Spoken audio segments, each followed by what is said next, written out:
Hello students, आज की इस वीडियो में फोर्थ चैप्टर से कुछ प्रॉब्लम्स हम सॉल्व करेंगे जो स्टूडेंट्स ने भेजी हैं।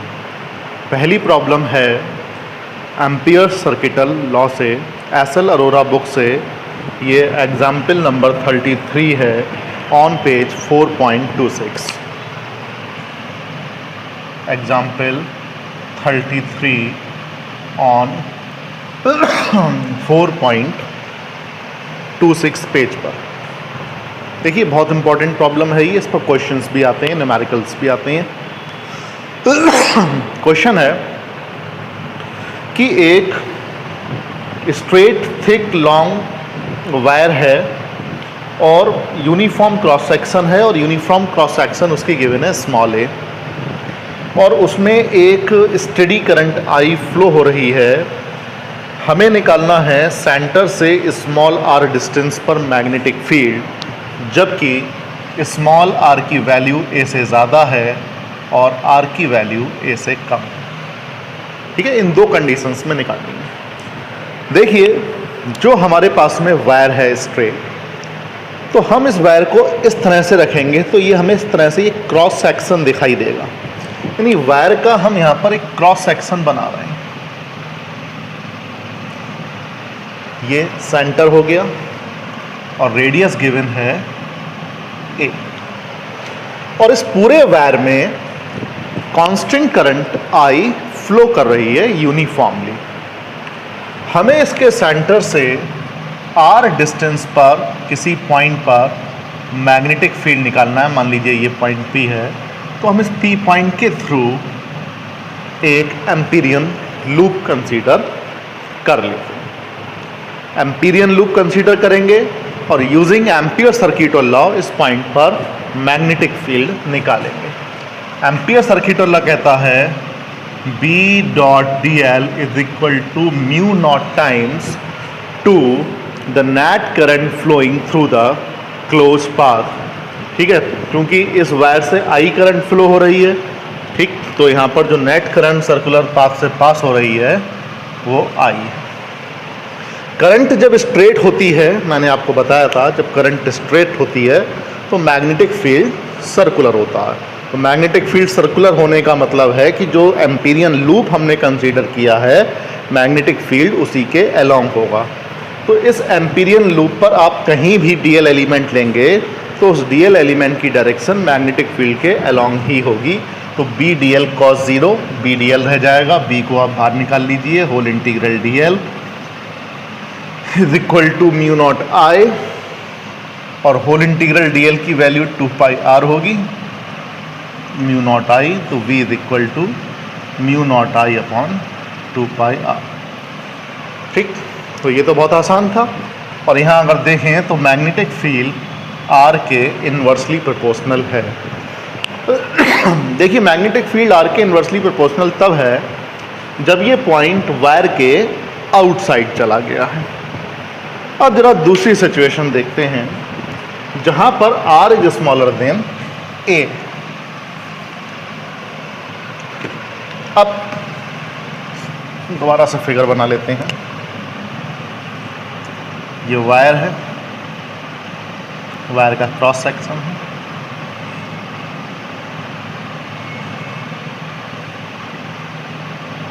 इसकी रेडियस ए है। अब मान लीजिए पॉइंट यहां, तो इस पॉइंट के थ्रू एम्पीरियन लूप कंसीडर करेंगे। अब अगर आप देखें तो जो आई करंट थी, वो आई करंट इस पूरे क्रॉस सेक्शन में यूनिफॉर्मली फ्लो हो रही थी। तो फिर इतनी रेडियस के सर्किल में आई करंट नहीं होगी। ठीक, ऐसे में हमें निकालनी पड़ेगी करंट डेंसिटी जो इस वायर के थ्रू है। करंट डेंसिटी का मतलब करंट पर यूनिट एरिया। तो जो करंट डेंसिटी होगी जे आई अपॉन, और जो एरिया है इसका that is pi A square. तो this is the current density. अब हमें कितने एरिया में करंट निकालनी है? पाई आर स्क्वायर एरिया में। तो current through the area pi R square, मान लीजिए मैं इसको आई डैश कह रहा हूं, तो J into pi R square. Current per unit area, तो यूनिट एरिया में इतनी करंट, एरिया से मल्टीप्लाई कर देंगे तो इतने एरिया से जितनी करंट पास हो रही होगी हमें मिल जाएगी। जे की वैल्यू लगा दीजिए I upon pi A square into pi R square, pi से पाई कैंसिल हो गया, I R square upon A square. यानी ये वो करंट है जो इस आर रेडियस के सर्किल के थ्रू पास हो रही है। तो एम्पियर सर्किट लॉ में आई की जगह अब हम ये वैल्यू, तो B 2 pi R is equal to mu not I pi R square upon pi square, ये मैंने आई डैश की वैल्यू यहाँ पुट कर दी। देखिए आर से ये आर कैंसिल हो जाएगा, तो यहाँ पर पाई से पाई कैंसिल हो जाएगा, तो आपको मिलेगी value v is equal to mu not I R upon 2 pi A square. ठीक है, इसी फॉर्मूले का यूज करते हुए हम एक नेक्स्ट पेज पर एक एक्सरसाइज गिवन है, क्वेश्चन नंबर 7 ऑन पेज 4.28, जरा इसको देख लेते हैं। फार्मूला भी हमारे पास आ गया था, v is equal to mu not I R upon 2 pi A square. Question है एक लॉन्ग स्ट्रेट सॉलिड कंडक्टर है, रेडियस यानी कि ए की वैल्यू गिवन है 4 सेंटीमीटर और करंट है इसमें I is equal to 2 ampere और एक्सिस से 3 सेंटीमीटर की डिस्टेंस पर मैग्नेटिक फील्ड निकालनी है। बस अब डायरेक्ट आप इस फार्मूले को यूज कर सकते हैं, mu naught 4 pi into 10⁻⁻⁷, current 2 और 3 इंटू 10⁻⁻² अपॉन 2 पाई ए 4 इंटू 4 इंटू 10⁻⁻⁴, 2 पाई 2 ज़ा 4 पाई, 2 2 ज़ा 4,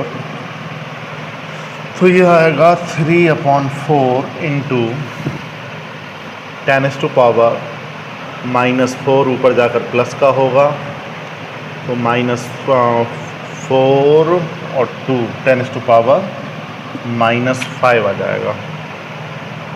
ठीक है, टेस्ला, तो 0.75 इंटू 10⁻⁻⁵ टेस्ला। ठीक, तो इस तरह से इस न्यूमेरिकल को सॉल्व कर सकते हैं। नेक्स्ट क्वेश्चन देखते हैं।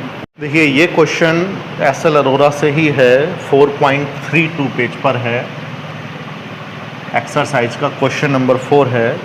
क्वेश्चन है solenoid of length 1.5 metre, solenoid की लेंथ गिवन है L is equal to 1.5 metre, has a radius of 1.5 centimetre, radius given है 1.5 centimetre, and has a total turns given है, number of turns per unit length given नहीं, यानी capital N given है, capital N is equal to 1500,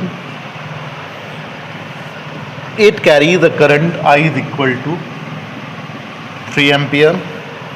Calculate the magnitude of the axial magnetic field inside the solenoid. तो solenoid के अंदर magnetic field कितना होगा, V is equal to mu naught NI होता है लेकिन हम जानते हैं जो N की वैल्यू होती है ये number of turns per unit length है, जबकि हमें गिवन है टोटल नंबर ऑफ टर्न्स। तो आप क्या कर सकते हैं, N की जगह आप N/L यूज कर सकते हैं। म्यू नॉट की वैल्यू लगा दीजिए 4 pi into 10⁻⁻⁷, capital N 1500, I की वैल्यू 3 और L की वैल्यू 1.5 मीटर। सॉल्व कर लेंगे इसको और सॉल्व करके ये आ जाएगा 0.38 टेस्ला। फिर कह रहे हैं कि अगर कोई एक इलेक्ट्रॉन मूव कर रहा हो 2 इंटू 10⁻⁴ मीटर पर सेकेंड की स्पीड से along the axis of the solenoid, तो फोर्स कितना लगेगा। देखिए हम पढ़ चुके हैं जो फोर्स लगता है वो QVV sin थीटा होता है, where theta is the angle between the direction of magnetic field and direction of motion of charge particle. अगर इलेक्ट्रॉन मैग्नेटिक फील्ड के अलोंग या मैग्नेटिक फील्ड के अपोजिट डायरेक्शन में मूव करेगा तो थीटा 0 या 180 डिग्री होगा, और साइन 0 और साइन 180 की वैल्यू 0 होती है, तो ऐसे चार्ज पार्टिकल पर मैग्नेटिक फील्ड कोई भी फोर्स अप्लाई नहीं करता है। तो इस केस में जो फोर्स आ जाएगा वो 0 आ जाएगा, क्योंकि चार्ज पार्टिकल मैग्नेटिक फील्ड के अलोंग मूव कर रहा है और मैग्नेटिक फील्ड सोलेनॉइड की एक्सिस के अलोंग होती है। नेक्स्ट क्वेश्चन 4.38 पेज पर है, क्वेश्चन नंबर 11। 4.38 पेज पर क्वेश्चन नंबर 11। क्वेश्चन है, एक प्रोटॉन है, एक न्यूट्रॉन है और एक अल्फा पार्टिकल है। ठीक, तीनों सेम पोटेंशियल डिफरेंस से एक्सीलरेट करके एक यूनिफॉर्म मैग्नेटिक फील्ड में एंटर करते हैं। तब आपको बताना है कि इनकी काइनेटिक एनर्जीज का रेशियो क्या होगा, और अगर प्रोटॉन की रेडियस 5 सेंटीमीटर बनती है, रेडियस ऑफ प्रोटॉन 5 सेंटीमीटर बनती है, तो बाकी के और दो पार्टिकल्स की रेडियस क्या होगी मैग्नेटिक फील्ड में। देखिए, सबसे पहले अगर हमें kinetic energy of proton, kinetic energy of neutron और काइनेटिक एनर्जी और अल्फा पार्टिकल का रेशियो बताना है, तो देखिए जो काइनेटिक एनर्जी होती है वो QV होती है। यानी कोई भी पार्टिकल जिस पर Q चार्ज है वो V पोटेंशियल डिफरेंस से जब एक्सीलरेट होता है तो वो QV काइनेटिक एनर्जी गेन करता है। क्योंकि पोटेंशियल डिफरेंस सेम है तो K सीधा डायरेक्टली प्रोपोर्शनल बनता है Q के। ठीक, तो जिस पर जितना ज़्यादा चार्ज होगा उतनी ही ज़्यादा काइनेटिक एनर्जी वो गेन कर लेगा। तो K सीधे डायरेक्टली प्रोपोर्शनल क्योंकि चार्ज के हो जाता है, तो ये रेशियो बनेगा Q proton ratio Q neutron ratio Q alpha particle. ठीक है, अब प्रोटॉन पर चार्ज मान लीजिए मैंने कहा इलेक्ट्रॉनिक चार्ज के बराबर होता है, न्यूट्रॉन होता है 1h2। ठीक है ना, 1h2 का मतलब हो जाता है कि इसके न्यूक्लियस में एक प्रोटॉन है और एक न्यूट्रॉन है। न्यूट्रॉन का मतलब प्रोटॉन और न्यूट्रॉन का एक पेयर, और न्यूट्रॉन पे तो चार्ज होता ही नहीं, इसलिए न्यूट्रॉन का भी चार्ज प्रोटॉनिक चार्ज के ही इक्वल होता है। जबकि अल्फा पार्टिकल जो होता है वो हीलियम का न्यूक्लियस होता है। तो हीलियम के न्यूक्लियस का मतलब इसमें 2 प्रोटॉन हैं और 2 न्यूट्रॉन हैं। न्यूट्रॉन पे तो चार्ज होता नहीं, इसलिए अल्फा पार्टिकल पर जो चार्ज होता है वो प्रोटॉन के चार्ज का डबल होता है। तो 2e, रेशियो आ गया 1:1:2। तो काइनेटिक एनर्जी का रेशियो 1:1:2। इसके बाद जरा रेडियस की बात देख लेते हैं। देखिए, R इज इक्वल टू एक फॉर्मूला होता है mv/qb। ठीक, m/qb, और अगर हम B की वैल्यू काइनेटिक एनर्जी की टर्म्स में निकालना चाहें तो K is equal to 1/2mv² होता है। तो v² is equal to 2k/m, तो v इज इक्वल टू आ जाएगा √2k/m। ठीक है, तो R is equal to √m से √m कैंसिल होके √m बचेगा 2km/qb। और अगर प्रोटॉन के लिए देखें, काइनेटिक एनर्जी का रेशियो हमें मिल ही गया, Kp कह दीजिए, Mp कह दीजिए, Qp कह दीजिए, और मैग्नेटिक फील्ड सेम है तो इसकी वैल्यू गिवन है 5 सेंटीमीटर। ठीक है, अब हमें वैल्यू निकालनी है न्यूट्रॉन की। ठीक, तो 2kdmd/qd और b। ठीक, जरा देखिए kd, अगर आपने काइनेटिक एनर्जी का रेशियो देखा था तो वो वैल्यू आई थी Kp ratio Kd ratio K alpha is equal to 1:1:2। यानी जितनी काइनेटिक एनर्जी प्रोटॉन की थी उतनी ही न्यूट्रॉन की भी थी। तो Kd की जगह सीधे Kp लगाया जा सकता है।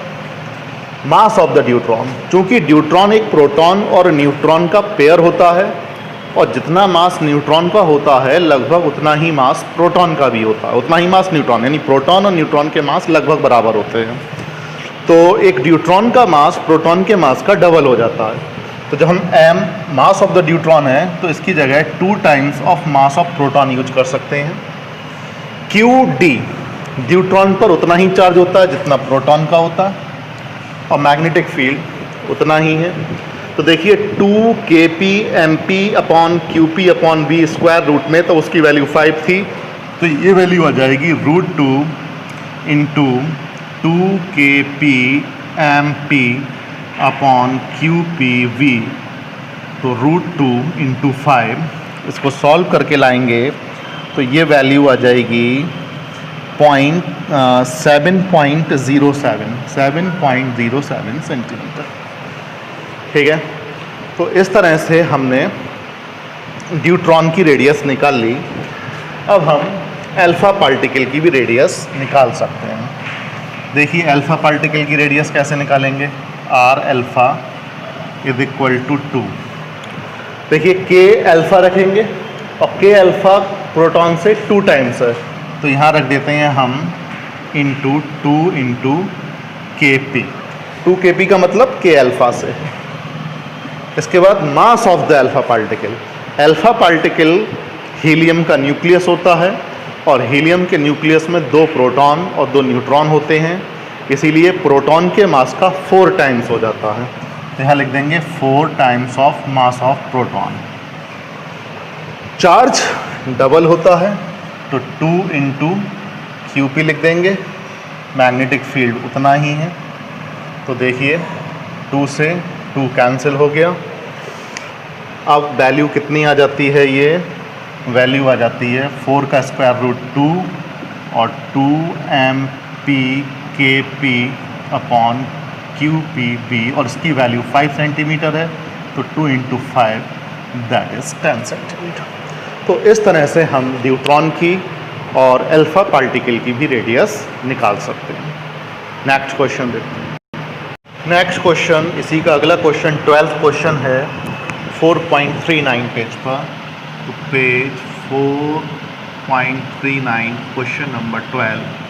क्वेश्चन है a particle having a charge of 5 microcoulomb and mass of 5 into 10 to power minus 12 kilogram is projected with a velocity 1 kilometer per second in a magnetic field of magnitude 5 millitesla.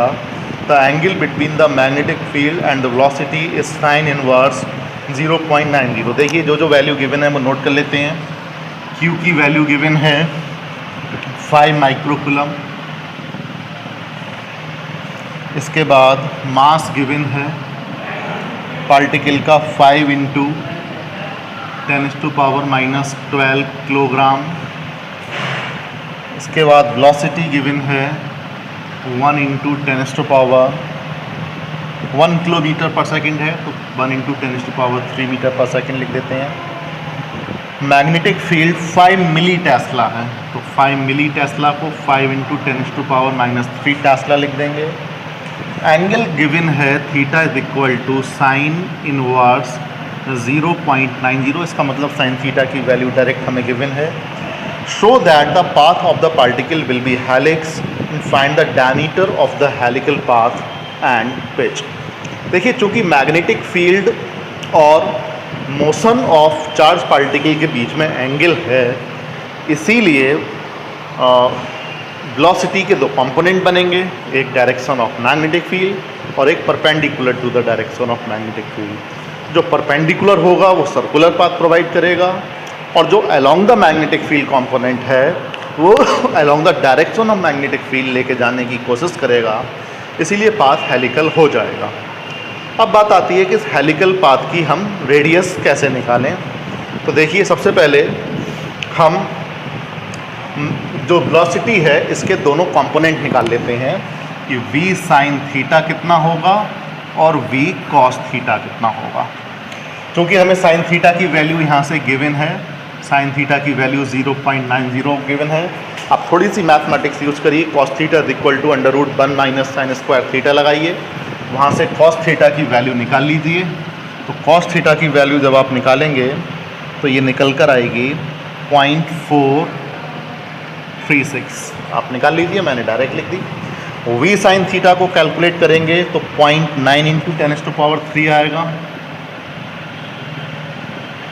और जब B cos theta को आप calculate करेंगे B cos theta को, तो ये 4.36 into 10⁻² metre per second आएगा। ठीक है, अब हमें निकालनी है डायमीटर। तो डायमीटर निकालने के लिए हमें रेडियस की ज़रूरत पड़ेगी।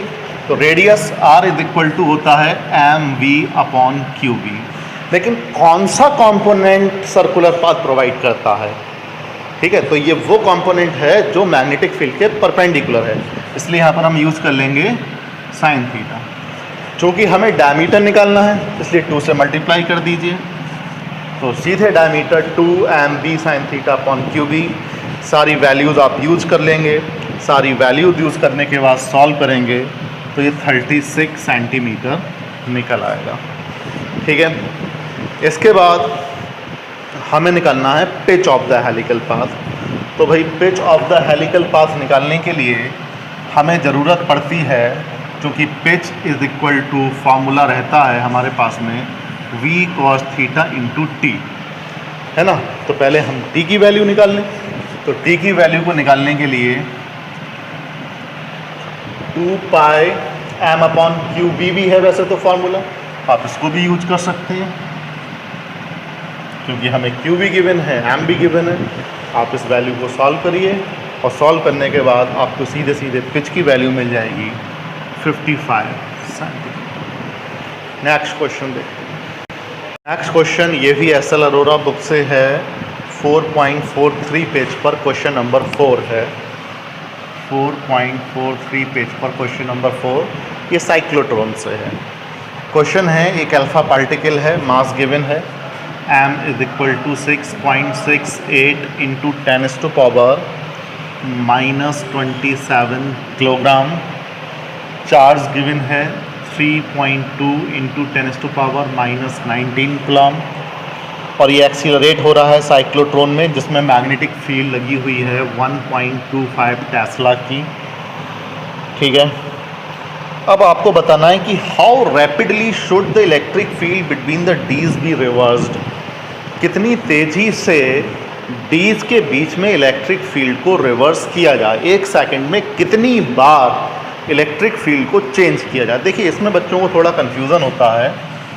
देखिए, इलेक्ट्रिक फील्ड रिवर्स हो रही है, जैसे यहाँ पर डायरेक्शन इलेक्ट्रिक फील्ड की ये है, यहाँ पर ये हो गई और यहाँ पर ये हो गई। तो एक बार यहाँ बदली और एक बार यहाँ बदली, तो एक साइकिल में इलेक्ट्रिक फील्ड 2 बार बदली जाती है। मान लीजिए कि फ्रीक्वेंसी अगर 50 हर्ट्ज है फॉर एग्जांपल, तो 50 हर्ट्ज का मतलब है कि 1 सेकंड में 50 साइकिल्स हो रही हैं। तो ये कंप्लीट साइकिल है इलेक्ट्रिक फील्ड की। तो एक साइकिल में 2 बार इलेक्ट्रिक फील्ड बदली, तो इसी तरह से 50 साइकिल में 100 बार बदल जाएगी। क्वेश्चन में ये पूछा गया है कि कितनी रैपिडली इलेक्ट्रिक फील्ड चेंज हो रही है, या कहें कि 1 सेकंड में कितनी बार इलेक्ट्रिक फील्ड बदल रही है। तो जो भी फ्रीक्वेंसी होगी उस फ्रीक्वेंसी का अगर हम डबल कर दें तो हमें ये पता चल जाएगा कि 1 सेकंड में कितनी बार फ्रीक्वेंसी, 1 सेकंड में कितनी बार इलेक्ट्रिक फील्ड की डायरेक्शन बदल रही है। क्योंकि साइक्लोट्रॉन फ्रीक्वेंसी का जो फॉर्मूला होता है, साइक्लोट्रॉन टाइम पीरियड जो होता है वो 2πm/qb होता है। तो फ्रीक्वेंसी हो जाती है, अगर फ्रीक्वेंसी को न्यू से डिनोट करें तो qv/2πm, ये फ्रीक्वेंसी है। ठीक है ना।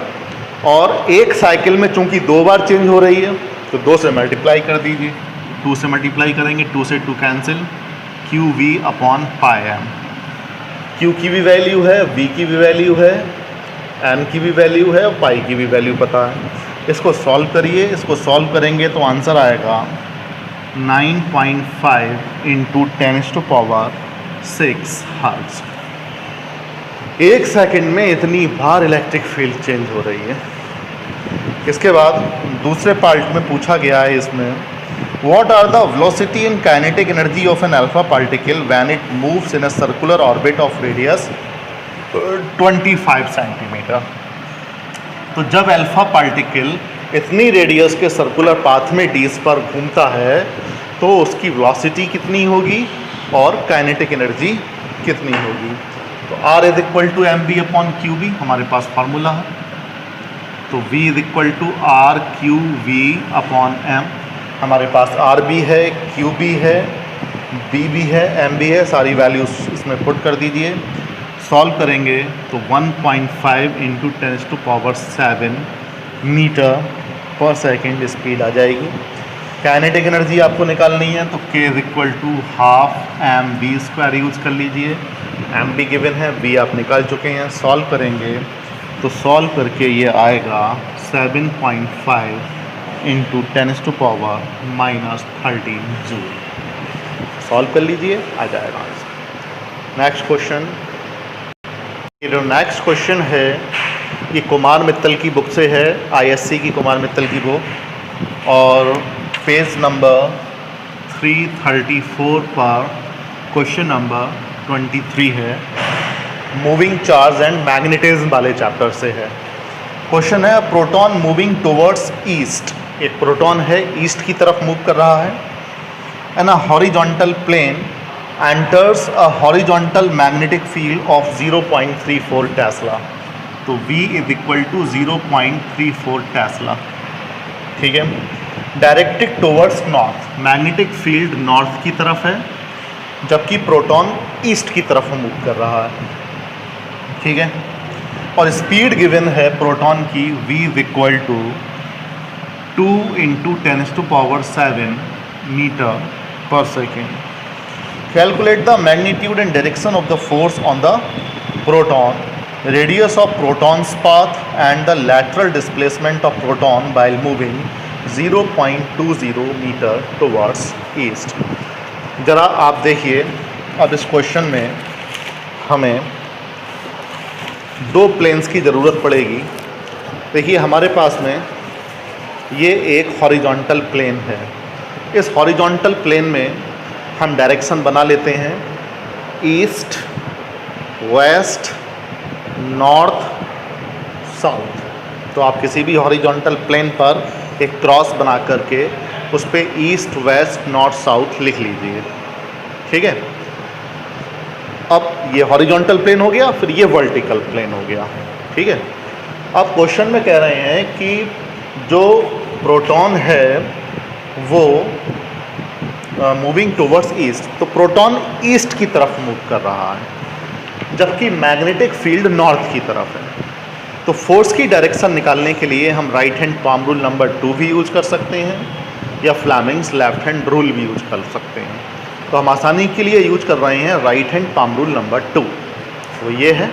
ठीक है, तो ये चारों फिंगर हमें मैग्नेटिक फील्ड की तरफ कर लेनी है, तो जो मैंने नॉर्थ की तरफ कर ली। ठीक, ये मैंने नॉर्थ की तरफ कर ली। और जो थंब होता है ये direction of motion of positive charge particle को इंडिकेट करता है। तो direction of positive charge particle किस तरफ है? ये है हमारा ईस्ट की तरफ, तो ये ईस्ट की तरफ हो गया। ठीक है ना, ईस्ट, ये इस तरह से पोजीशन हो जाएगी, ईस्ट, वेस्ट, नॉर्थ, साउथ। तो ये ईस्ट की तरफ जा रहा है, जो फोर्स लगेगा वो ऊपर की तरफ लगेगा, है ना। तो इसका मतलब ये बनता है कि जब ये पार्टिकल मैग्नेटिक फील्ड में एंटर करेगा तो इसका पाथ वर्टिकल प्लेन में सर्कुलर हो जाएगा। ठीक है ना। तो अगर हम बात करें कि the magnitude and direction of the force, तो अगर फोर्स की बात करती हैं तो F is equal to Q V V sine theta. चूँकि मैग्नेटिक फील्ड की डायरेक्शन और आपकी motion of the charge particle के बीच में 90 डिग्री का एंगल बन रहा है, तो साइन 90 हो जाएगा। क्यू प्रोटॉन पर 1.6 इंटू 10⁻⁻19 रहता है, V 0.34 टेस्ला है। इसके बाद जो V की वैल्यू है वो है 2 इंटू 10⁻⁷ और साइन 90 की वैल्यू 1 होती है। इसको आप सॉल्व कर लेंगे तो सॉल्व करके ये वैल्यू आ जाएगी 1.09 इंटू 10⁻⁻ कितनी -12 मीटर। ये आप सॉल्व कर लेंगे। फिर दूसरे में दिया गया रेडियस ऑफ सर्कुलर पाथ, तो R is equal to M V upon Q V लगा दीजिए। आपके पास प्रोटॉन का मास 1.67 इंटू 10⁻⁻27 किलोग्राम होता है। वी गिवन है क्यूवी 1.6 इंटू 10⁻⁻19 भी पता है, सॉल्व कर लेंगे। रेडियस आ जाएगी सॉल्व करने के बाद 62.5 सेंटीमीटर। ठीक है, बुक में 0.625 मीटर गिवन है। और ये फोर्स की डायरेक्शन अभी मैंने आपको बताई दी थी, ये अपवर्ड्स आ जाएगा, वर्टिकली अपवर्ड्स आ जाएगा फोर्स। ठीक है, अब जो एक क्वेश्चन इसमें गिवन है कि 0.20 मीटर मूव करने पर ये कितना लेटरली डिस्प्लेस होगा, ये हमें निकालना है। तो ज़रा इसको आप समझिए, ये क्या चीज़ है।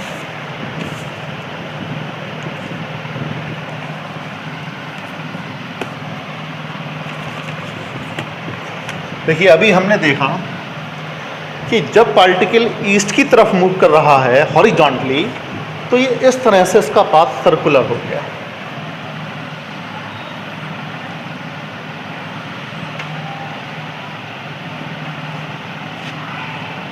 यानी मूव तो कर रहा था इस तरफ हॉरिजॉन्टली, लेकिन वर्टिकल प्लेन में ये आ गया क्योंकि इस पर फोर्स लगने लगा वर्टिकली अपवर्ड डायरेक्शन में। रेडियस हमारे पास में है और कह रहे हैं कि 20 सेंटीमीटर मूव करने पर ये कितना लेटरली डिस्प्लेस हो जाएगा। तो ये 20 सेंटीमीटर मूव किया, तो ये हमें 20 सेंटीमीटर डिस्टेंस एक तरीके से आर्क दे दिया गया। मान लीजिए ये एंगल थीटा है, तो जितना लेटरली डिस्प्लेस होगा वो हमें ये वाली डिस्टेंस बतानी है। आपको मान लीजिए ये O है, ये पॉइंट आपका P है, और मान लीजिए ये पॉइंट A। तो आपको बताना ये PA कितना होगा, यानी लेटरली यानी वर्टिकली ये कितना डिस्प्लेस हो गया। देखिए साहब, PA की वैल्यू निकालने के लिए चूंकि ये R है, ये भी रेडियस R ही होगी। जरा इस ट्राइंगल से cos थीटा की वैल्यू निकाल लो। तो cos theta is equal to base upon hypotenuse. तो बेस है हमारा OA और हाइपोटेनियस है R। तो OA is equal to R cos theta. ठीक है, हमें निकालना है PA। और PA की वैल्यू किसके इक्वल है? PA की वैल्यू इक्वल है OP माइनस OA, है ना। और OP है R और O है R cos थीटा। तो हमें जो PA की वैल्यू मिलेगी वो R1 माइनस cos थीटा। यानी हमें ये लेटरल डिस्प्लेसमेंट निकालना है। R तो हमें पता ही है, बस हम थीटा की वैल्यू अगर और निकाल लें और उससे cos थीटा की वैल्यू निकाल लें तो ये सॉल्व हो जाएगा। ठीक, अब बात आती है थीटा की वैल्यू कैसे निकालें। तो हमारे पास में फॉर्मूला है angle is equal to arc upon radius. Arc हमें 20 सेंटीमीटर दिया, रेडियस हम निकाल चुके 62.5 सेंटीमीटर। तो 62.5, इसको जब आप सॉल्व करेंगे, तो मैंने इसको सॉल्व कर लिया है, सॉल्व करेंगे ये रेडियन में आएगा, उसको आप कन्वर्ट करेंगे डिग्रीज में। तो डिग्रीज में कन्वर्ट करके ये 18.34 डिग्री आएगा। ठीक, फिर cos 18.34 डिग्री की वैल्यू जब आप निकालेंगे cos थीटा, तो ये सॉल्व करके आई थी 0.95। मैंने सॉल्व किया था, आप इसको देख लीजिए। आप साइंटिफिक कैलकुलेटर, क्योंकि ISC में साइंटिफिक कैलकुलेटर यूज कर सकते हैं, तो आप इसको उससे कर सकते हैं। अब आप R की वैल्यू लगा दीजिए। R की वैल्यू 62.5 सेंटीमीटर, 1 माइनस 0.95, ये सॉल्व करके नियर अबाउट 0.0312 मीटर इस तरह से ये आ जाता है। ठीक है, तो इस तरह से आप इसको सॉल्व कर सकते हैं। नेक्स्ट क्वेश्चन देखते हैं। इसी एक्सरसाइज का क्वेश्चन नंबर 32 है, और इस क्वेश्चन में भी स्टूडेंट्स को डायरेक्शन में ही कन्फ्यूज़न है, तो मैं इसमें केवल आपको डायरेक्शन ही बता रहा हूँ। न्यूमेरिकल बच्चों ने सॉल्व कर लिया है। क्वेश्चन है a velocity of an electron at a point A is 10⁻⁷ metre per second. देखिए, एक फिगर गिवन है, एक इलेक्ट्रॉन है और ये इलेक्ट्रॉन ए पॉइंट पर मौजूद है और ये यहाँ से इसका पाथ इस तरह से सर्कुलर हो जाता है, ठीक है। और इस सर्कुलर पाथ का आपको डायमीटर गिवन है 10 सेंटीमीटर। यहाँ पर इलेक्ट्रॉन है और इसके मूव करने की डायरेक्शन ये। अब जरा आप एक चीज़ देखिए, चूंकि इलेक्ट्रॉन इस तरफ डिस्प्लेस हुआ तो यहाँ पे पहुँचा तो इस तरफ, यहाँ पर पहुँचा तो इस तरफ, इसका मतलब ए पॉइंट पर जो फोर्स की डायरेक्शन है वो ये है। और वैसे भी centripetal force toward the centre of the circular path लगता है, तो ये फोर्स की डायरेक्शन है और ये इलेक्ट्रॉन के मूव करने की डायरेक्शन है। तो आपको मैग्नेटिक फील्ड की डायरेक्शन बतानी है इसमें, और क्या है। मैंने आपको बताया था right hand palm rule number 2, direction of magnetic field, thumb, direction of motion of positive charge particle. अगर इलेक्ट्रॉन है तो फिर इलेक्ट्रॉन जिस डायरेक्शन में मूव कर रहा है थंब को उसके अपोजिट कर दीजिए आप, तो पाम के परपेंडिकुलर ऊपर की तरफ मैग्नेटिक फील्ड की डायरेक्शन आ जाती है। तो हम देखते हैं सबसे पहले, क्योंकि इलेक्ट्रॉन ऊपर की तरफ जा रहा है, थंब हमें नीचे की तरफ करना है। तो भाई थंब तो नीचे की तरफ कर ही दो, देखो थंब हमने नीचे की तरफ कर दिया। इसके बाद ये जो फोर्स है वो उस तरफ लग रहा है, देखिए ये फोर्स उस तरफ, ठीक है। तो मैग्नेटिक फील्ड किस तरफ आ गई, अंदर की तरफ। तो perpendicular to the plane of board directed inwards, आप लिखेंगे perpendicular to the plane of paper directed inward, ठीक। बाकी कैलकुलेशन आपकी हो ही गई है। नेक्स्ट क्वेश्चन, लास्ट क्वेश्चन है, साइक्लोट्रॉन पर है ये क्वेश्चन, क्वेश्चन नंबर 47 कुमान मेटल से है, पेज नंबर 335 से क्वेश्चन नंबर 47। क्वेश्चन है, cyclotron accelerating proton has dees of 0.4 metre radius. Cyclotron से है, साइक्लोट्रॉन की radius R is equal to given है 0.4 मीटर, ठीक है। फ्रीक्वेंसी गिवन है 12 mega cycles per second, mega मतलब 10⁻⁶, क्योंकि 12 है तो 12 इंटू 10⁻⁶ हर्ट्ज, मैं इसको लिख सकता हूँ। फिर at 5000 volt maximum value, V की वैल्यू 5000 वोल्ट गिवन है। आपको निकालना है, find calculate the magnitude of required magnetic field, V की वैल्यू निकालनी है, ठीक। और काइनेटिक एनर्जी निकालनी है और वेलोसिटी निकालनी है। देखिए हमारे पास, देखिए एक फॉर्मूला होता है फ्रीक्वेंसी के लिए, QV/2πm, ठीक। तो यहाँ से V की वैल्यू आ जाएगी 2πm into frequency upon Q। 2π की वैल्यू पता है, क्योंकि प्रोटॉन है, प्रोटॉन का मास भी क्वेश्चन में गिवन है 1.67 इंटू 10⁻⁻27। फ्रीक्वेंसी भी गिवन है और चार्ज भी प्रोटॉन पर 1.6 इंटू 10⁻⁻19 कूलम हमें पता होता है। सारी वैल्यूज़ पुट कर दीजिए, V की वैल्यू सॉल्व करके आ जाएगी 0.786 टेस्ला, ठीक। इसके बाद हमें बतानी है काइनेटिक एनर्जी, और काइनेटिक एनर्जी के बाद हमें बतानी है वेलोसिटी। तो पहले वेलोसिटी निकाल लेते हैं, K =